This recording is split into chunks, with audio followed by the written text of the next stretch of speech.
Le président Condé de Guinée, président en exercice de l'Union africaine. Madame la Présidente de la République du Libéria, je m'excuse, je suis un peu grippé, s'il vous plaît. Mais si je ne venais pas, mon conseil économique allait faire un grand scandale. Donc j'étais quand même obligé de venir. Madame la Présidente de la République du Libéria, présidente en exercice de la CEDEAO, Excellence, Monsieur le Président de la République du Sénégal, Excellence, Monsieur le Président de la République de Côte d'Ivoire, mon frère Premier ministre de Côte d'Ivoire, Monsieur le Premier ministre, Mesdames, Messieurs les ministres, Monsieur le Président de la Banque africaine de développement, Madame Ramsati du PNUD, Monsieur le représentant de la Banque mondiale, Mesdames, Messieurs les ambassadeurs, Mesdames, Messieurs les participants et invités. Cette deuxième édition de la conférence internationale sur l'émergence de l'Afrique nous donne d'heureuses et non moins délicates occasions de faire le bilan des progrès accomplis sur notre continent dans la voie de son développement, d'apprécier nos ambitions d'émergence et de convenir des orientations et des mécanismes opérationnels pour rompre avec les échecs, retards, dérivations du passé et porter l'Afrique et nos pays respectifs à la place de leurs dividendes démographiques, leur permet d'espérer en une génération, celle d'un continent, dont le poids économique dans le monde excédera la proportion de population mondiale qui l'habite. Pour réussir cette émergence, l'Afrique a besoin d'être plus innovante, plus productive et plus compétitive. L'espoir est permis parce que nous sommes déterminés.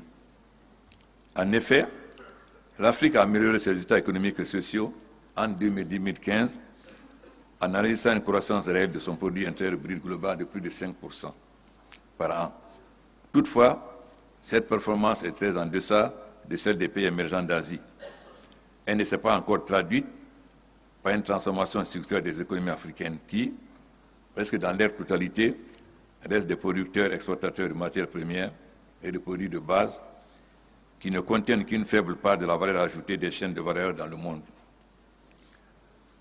Le défi auquel notre continent est confronté au cours de la présente et prochaine génération est double.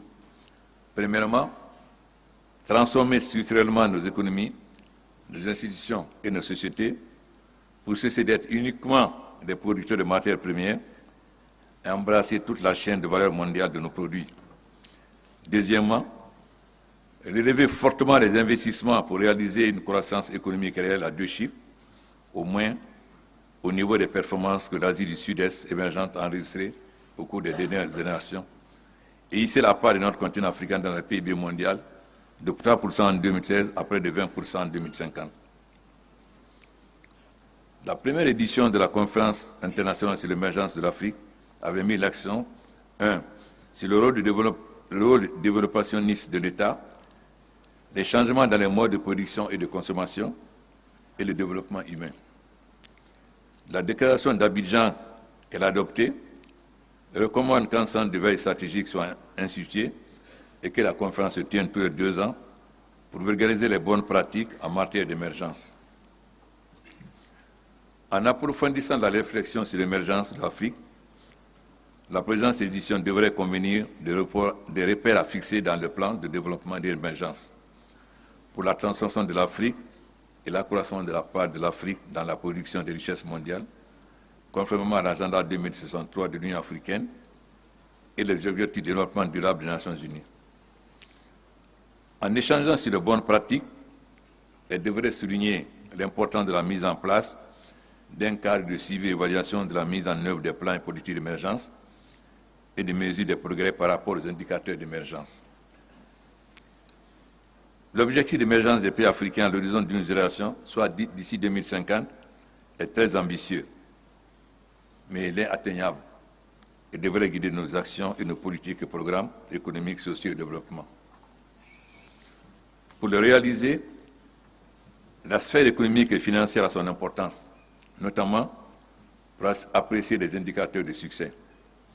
Mais elle n'est pas suffisante. Il est nécessaire de prendre en compte non seulement des équilibres et la stabilité macroéconomique, mais aussi accroître des investissements dans les infrastructures, les équipements sociaux, les activités productives pour réaliser la diversification et la transformation économique structurelle. mettre en œuvre des politiques vigoureuses de développement humain et social et renforcer les institutions, la gouvernance, la lutte contre la corruption et la participation citoyenne. Pour réussir la transformation structurelle, inclusive et durable de notre économie nationale, de nos institutions, de nos sociétés, la maîtrise des énergies renouvelables et de l'économie verte, ainsi que la révolution technologique ou quatrième révolution industrielle en cours dans le monde est indispensable. Elle mettrait notre jeunesse à égalité avec toutes les jeunesses de par le monde et nous permettrait de rattraper le temps perdu par rapport aux 3 précédentes révolutions industrielles, ainsi de construire des sociétés d'émulation, de la connaissance, de l'innovation et de la compétitivité.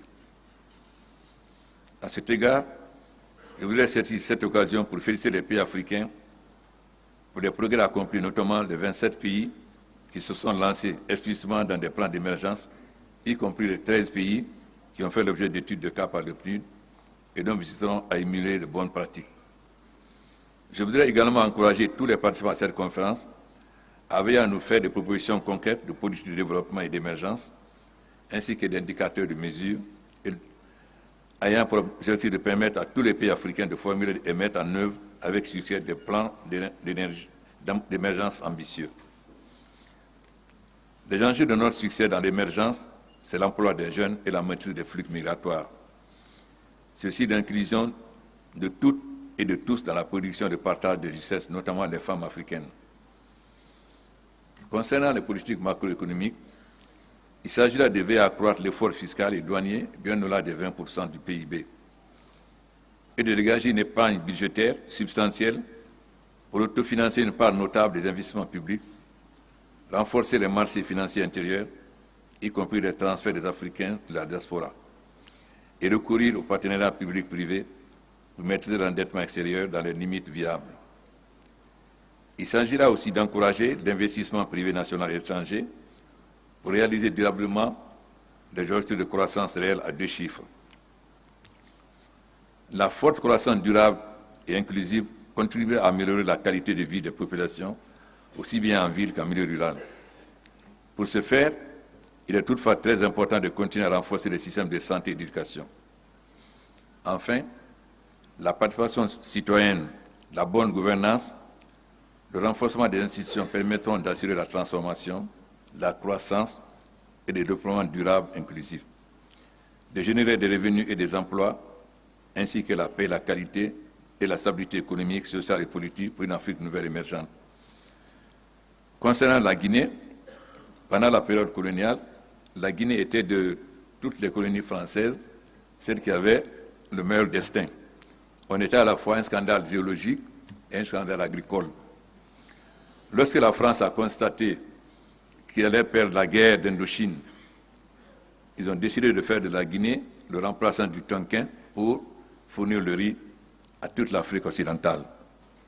Alors, comment expliquer qu'avec tous ces avantages, pendant la période coloniale, l'agriculture guinéenne dépassait l'agriculture ivoirienne? Nous exportions 200 000 tonnes de bananes. Bien plus la Côte d'Ivoire. Comment expliquer donc qu'avec tous ces avantages, nous sommes aujourd'hui un des pays les moins développés? Lorsque j'ai été élu en 2011, on n'avait même pas de relations avec les institutions internationales. Alors que les autres pays avaient eu le PPT depuis des années, nous, on était au banc. Et l'inflation était à 21%. Lorsque j'ai été élu, j'ai demandé au Fonds monétaire de venir me faire les lieux. Quand ils ont fait l'état des lieux, j'ai regretté d'avoir voulu être président en Guinée quand j'ai vu quelle était la situation.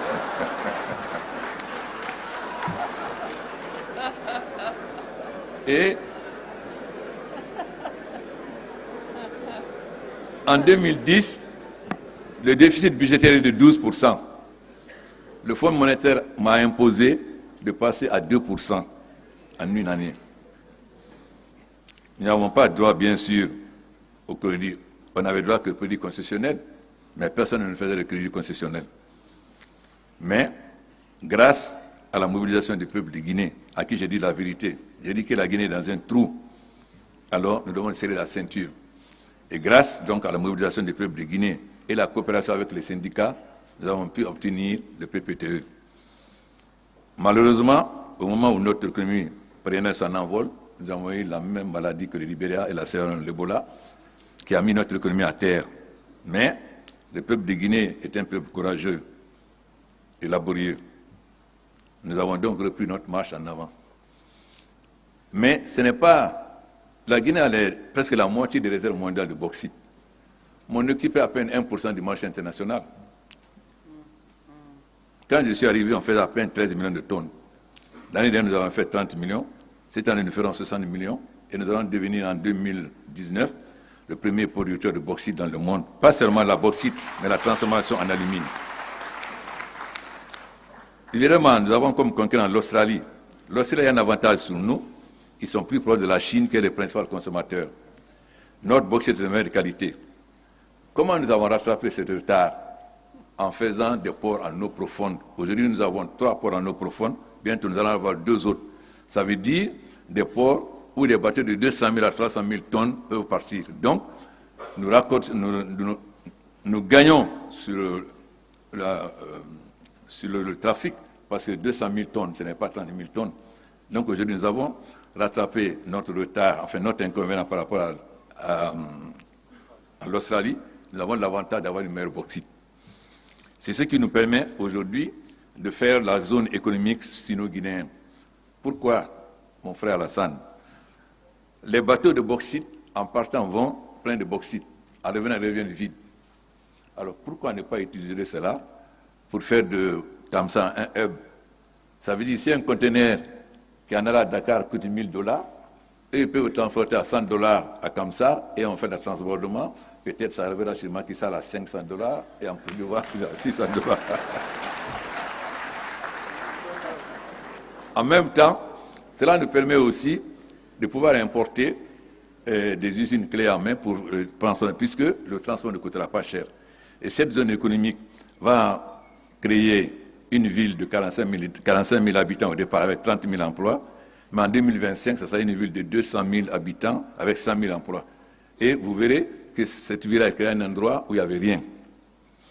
Mais, même si les mines sont importantes, bien sûr, nous avons le mine de fer de Simandou, qui est le plus riche au monde, mais quand je suis arrivé, cette mine avait été presque bazardée à un diamantaire qui n'était pas du tout dans les mines et qui avait vendu 51% au Brésil à $2,5 milliards. Quelqu'un qui dit qu'il a investi 100 millions, il vend la moitié à $51 millions. Ça veut dire qu'il allait gagner 5 milliards sur le dos de la Guinée. C'est pourquoi mon frère Alassane, je n'ai pas voulu négocier avec Steinmex, même quand il m'en a parlé, j'ai dit qu'il faut s'en mettre pas de la Guinée. Et aujourd'hui, nous avons récupéré notre mine. Même s'il continue à nous diffamer parce qu'il a beaucoup d'argent à écrire n'importe quoi sur la presse internationale, le crachet de crapaud ne peut pas tacher la branchère d'une colombe, mon frère. Malheureusement, le prix du fer avait beaucoup baissé. Il est passé de 180 à $40, mais aujourd'hui, il est remonté à $80. Donc nous avons l'espoir que bientôt, nous allons pouvoir exploiter notre minerai de fer de Simandou.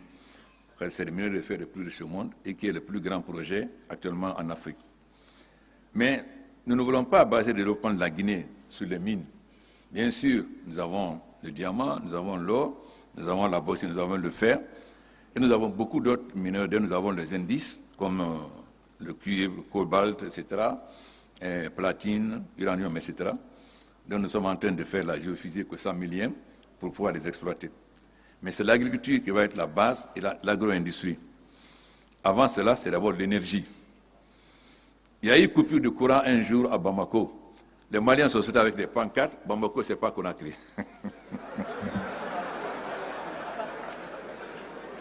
Mais aujourd'hui, les populations de Conakry aussi peuvent sortir avec des pancartes pour dire que Conakry, ce n'est pas Bamako. Pourquoi? Nous avons commencé à faire les barrages. Nous avons fait le barrage de Kalita, qui fait 240 MW. Nous avons commencé à construire le barrage de Swapiti, qui fait 450 MW. Nous avons lancé l'appel d'offres du barrage de Koukoutamba dans le cadre de l'OMVS, qui fait 200 MW et qui va pouvoir surtout servir le Sénégal et le Mali. nous avons lancé, nous sommes en train de finir l'étude de faisabilité de Foumi. Le barrage de Foumi est très important, pas parce qu'il donne 90 MW, mais parce qu'il va permettre d'irriguer en Guinée plus de 100 000 hectares en Guinée, plus de 100 000 hectares au Mali, plus de 100 000 hectares au Niger et au Tchad. Donc c'est un barrage qui est fondamental. Donc, notre première bataille aujourd'hui, c'est l'énergie. C'est pourquoi, lors du COP 21, nous avons exigé qu'on nous accompagne pour l'énergie, ce que nous avons obtenu. Ensuite, après l'énergie, c'est évidemment la maîtrise des nouvelles technologies. L'Afrique a raté les 3 premières révolutions industrielles. Nous ne devons pas rater la 4e révolution industrielle. Cela est fondamental. Mais si nous ne pouvons pas le faire, comme dit le président Labad, si nous n'avons pas l'énergie, parce que l'énergie nous permet de... Comment voulez-vous que les enfants puissent aller sur Internet s'il n'y a pas d'énergie? Nous avons fini la construction de 4000 km de fibre optique et l'autoroute. Maintenant, nous commençons à construire la fibre optique entre l'autoroute et la ville. Ensuite, nous allons construire, avec la collaboration de la Chine, 4 grandes universités. Et surtout, nous développons l'enseignement professionnel.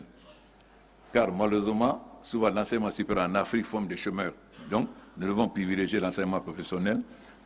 Et surtout, nous devons faire en sorte que notre enseignement soit au service de notre économie. À quoi ça sert de former des licenciés en droit dans un pays où notre force, ça sera les mines, l'énergie et l'agriculture? Mais l'agriculture et l'agro-industrie doivent être fondamentales. Nous avons l'ambition de devenir autosuffisants d'ici 2 ans, mais le riz, le paysan mange, ça ne lui apporte pas de revenus. C'est pourquoi nous avons relancé sérieusement la culture d'exportation. Grâce à la coopération avec la Côte d'Ivoire, nous avons commencé le cacao Mercedes. Parce que notre retard, la Guinée est très en retard. Mais comme j'ai dit, il y a un grand philosophe qui disait qu'une mauvaise chose peut transformer en une bonne chose. Je ne vais pas dire le nom parce qu'Alassane va sauter.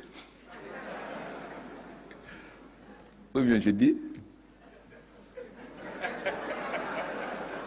Alors, il s'agit du président Mao Tse-tung. Donc, si je prends par exemple le domaine du cacao, nous allons commencer par le cacao Mercedes.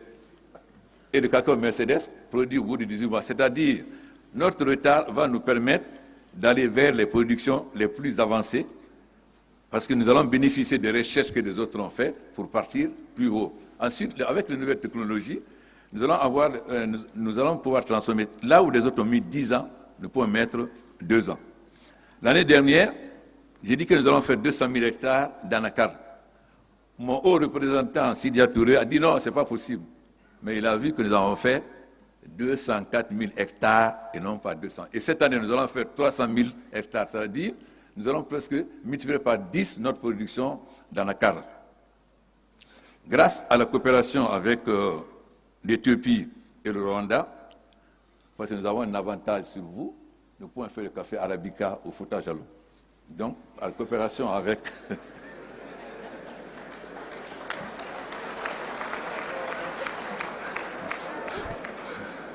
Et là aussi, nous bénéficions des recherches des autres. Kagame et le Premier ministre tibétain nous donnent les variétés de café arabica les plus performantes. Donc, nous avons coopéré aussi avec nos frères du Burkina, qui vont non seulement nous donner des semences de coton, mais aussi nous envoyer des encadreurs, parce que la Haute-Guinée, c'est la savane. Comment pouvez-vous expliquer que le Mali puisse faire 500 000 tonnes de coton et que nous, on était à 20 000, on est tombé, quand j'arrive, on était à 2 000. Mais pourquoi nous ne pouvons pas faire autant de coton que le Mali? Alors nous allons relever ces défis.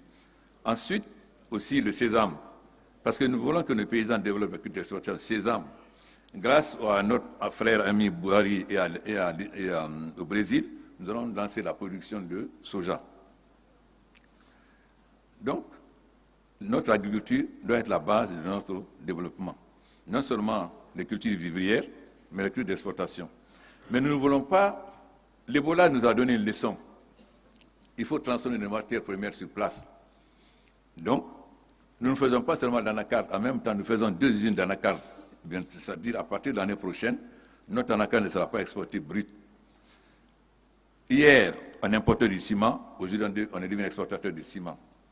Hier, on importait la farine. Aujourd'hui, on est devenu exportateur de farine. Grâce à la coopération avec le Maroc, la Guinée va être le premier pays en Afrique à atteindre l'objectif de 50 tonnes d'engrais par paysan, grâce à la coopération avec le roi du Maroc. Nous allons aussi développer, avec la bienveillance du président du Zimbabwe, nous allons aussi développer la culture du maïs blanc. Parce que le Maroc importe chaque année 2 millions de tonnes de maïs des États-Unis. Donc, en coopération avec le Maroc, nous allons donc faire du maïs blanc et exporter une bonne partie au Maroc. Le roi du Maroc nous vend 100 000 tonnes d'engrais et au prix sans subvention. Parce que quand nous on achète l'engrais à 100 francs, on vend au pays à 50 francs. Donc il nous vend l'engrais au prix auquel on donne aux paysans. Ce qui va nous permettre donc d'utiliser l'engrais non seulement pour les cultures vivrières, mais aussi pour les cultures d'exportation. Donc, l'Afrique, nous avons une population jeune. C'est une chance, mais aussi un danger. Une chance si nous arrivons à leur donner du travail, mais une bombe si nous n'arrivons pas à leur trouver du travail. Le terrorisme, pourquoi? La pauvreté et l'injustice. Plus nous luttons contre la pauvreté, moins il y aura le terrorisme. On ne pourra jamais vaincre le terrorisme par les armes. Nous ne pourrons vaincre le terrorisme que si nous développons et qu'il y a une juste répartition des richesses au niveau des populations les plus vulnérables, qui sont des jeunes et des femmes.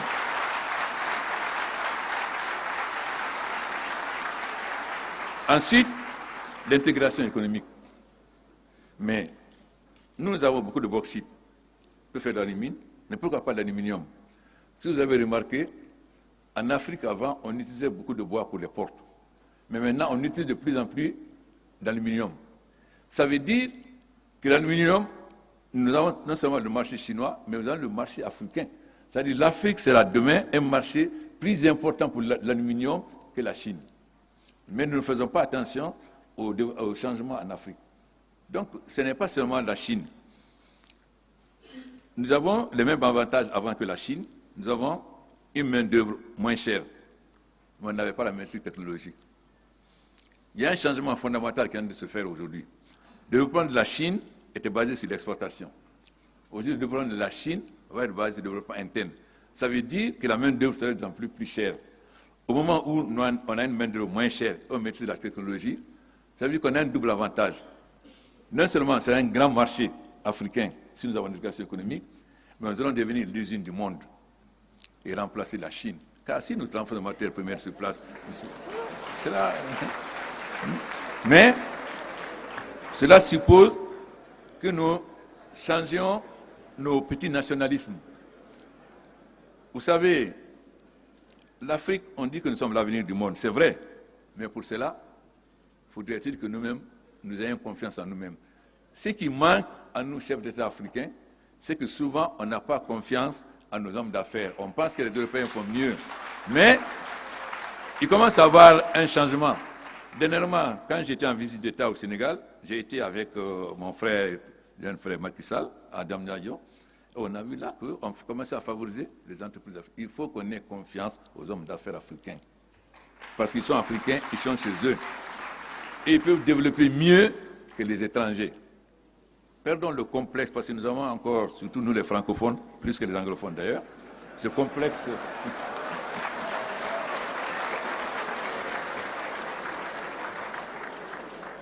Mais je crois que les choses commencent à évoluer, car l'Afrique doit prendre son destin en main. À Deauville, il se fait moi, on avait mis les grandes puissances en garde. N'intervenez pas en Libye. Votre intervention va avoir deux conséquences. La somalisation de la Libye et la prolifération des armes chez nous. Qui connaît comment la Libye était gouvernée, c'est que si Kadhafi n'est pas là, chaque Libye va prendre son indépendance. Donc il n'y a pas d'État, c'est comme la Somalie. Et tout le monde savait que la Libye était un arsenal. Voilà aujourd'hui les conséquences que nous subissons. Donc, ce qui est important, c'est qu'aujourd'hui l'Afrique est en train de changer, vous ne savez pas. L'Union africaine était financée par l'Union européenne. Comment voulez-vous parler d'indépendance ?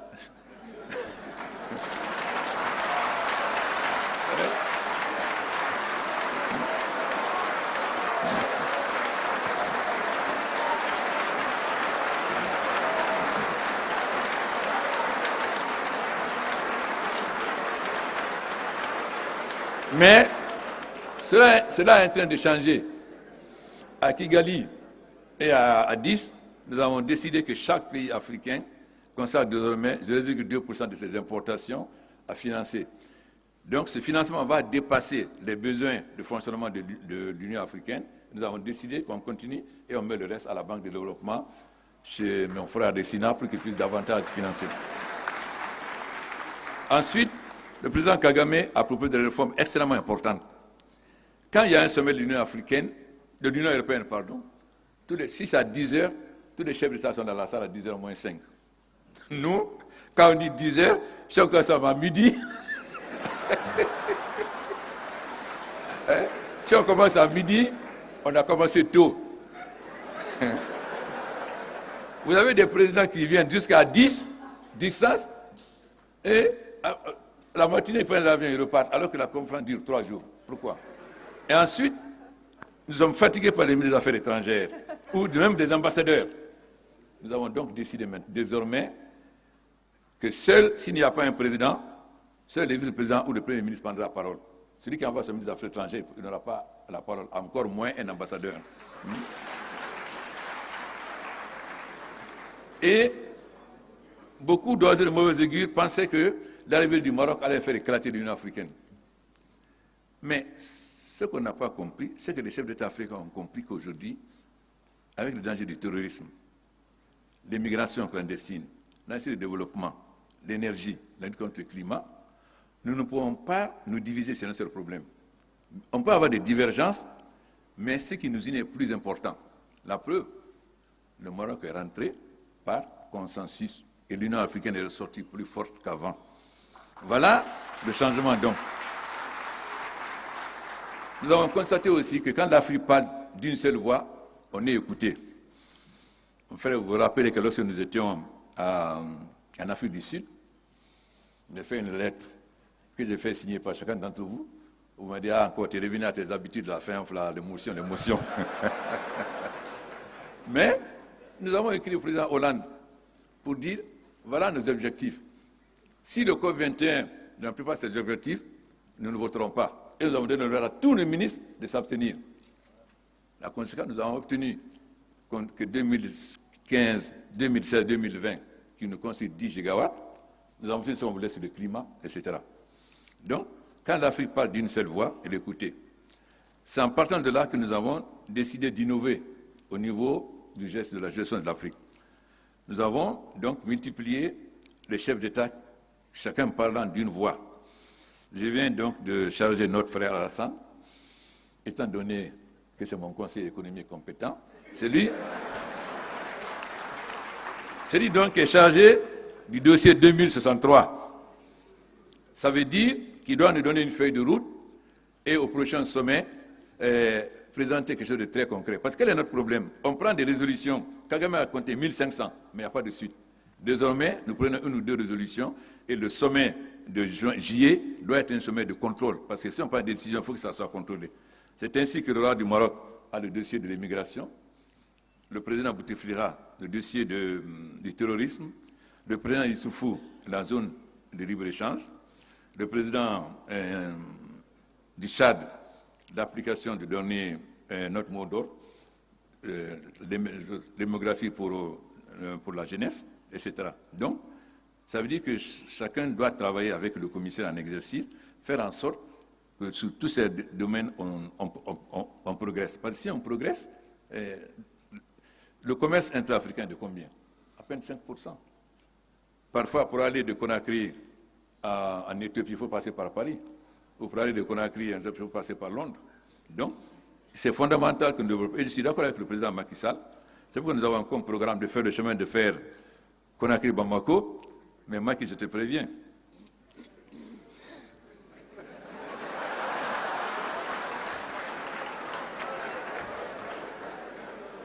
Le port de Conakry, Bamako est plus proche du port de Conakry par rapport à Dakar de 200 km.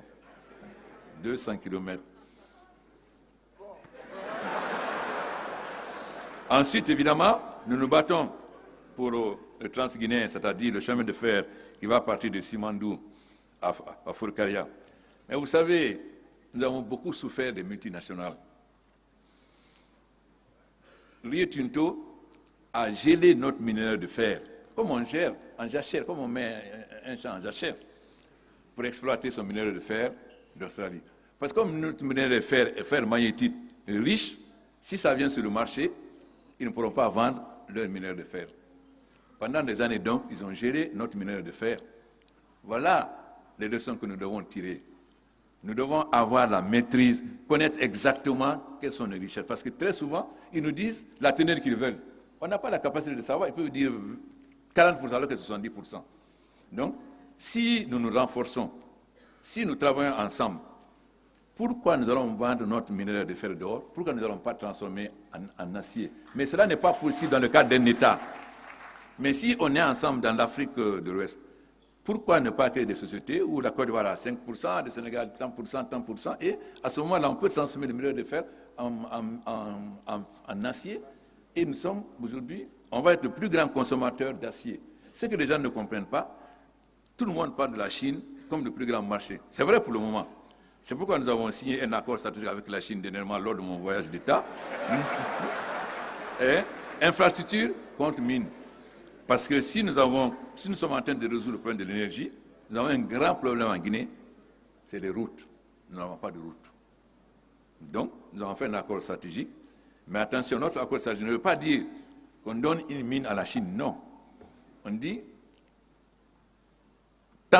vous nous donnez tant de milliards pour telle infrastructure. Donc, ça correspond à quoi au niveau de la bauxite?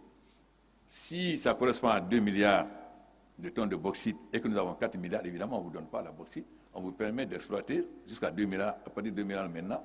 On ne va pas commettre l'erreur que les Zaïre avaient fait en donnant contre prêt des mines qui étaient beaucoup plus importants que le prêt que la Chine donnait. Nous avons tiré les leçons aussi de cela. Donc, il est important que vous insistiez sur l'intégration africaine. Si la Côte d'Ivoire a pris d'avantage de faire une usine de ciment, pourquoi je vais en faire en Guinée? Ça n'a pas de sens. Malheureusement, nous sommes étroits au point de vue politique. C'est-à-dire, lorsqu'il y a un petit problème, la Côte d'Ivoire ferme ses frontières. Alors, on ne peut plus avoir de ciment. C'est ça qui amène les pays africains à faire les mêmes choses. Il faut que vous amenez les chefs d'État africains à séparer les problèmes de développement économique et commerciaux des problèmes politiques. C'est-à-dire, quel que soit les problèmes entre deux États africains, cela ne doit pas influer sur les activités économiques et commerciales. Ça, c'est le peuple qui doit imposer.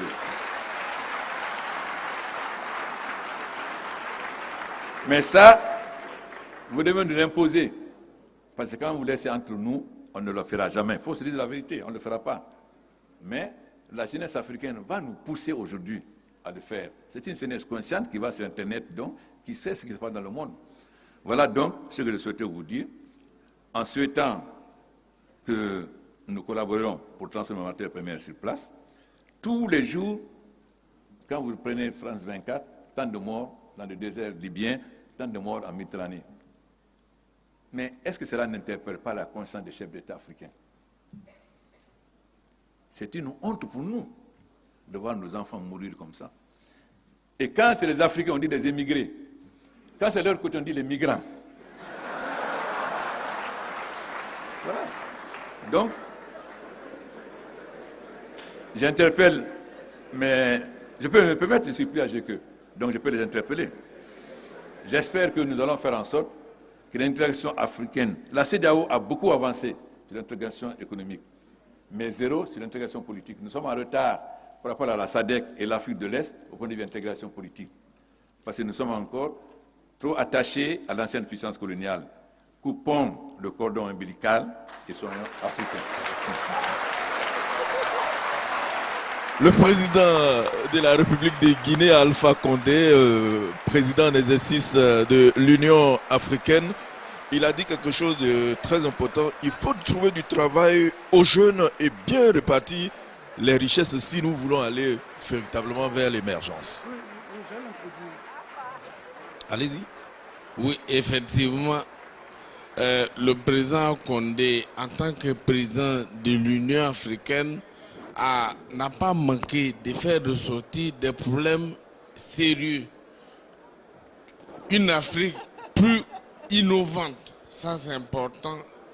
et la proposition de nouveaux indicateurs d'émergence, la coopération sud-sud, surtout interafricaine, sur laquelle il a mis un accent important, le partage des expériences, et vers la fin, il s'est montré un peu militant pour la cause africaine. Absolument. Et je pense que nos chefs d'État aussi ont un intérêt, dans l'intérêt des populations qui dirigent, à se montrer de temps en temps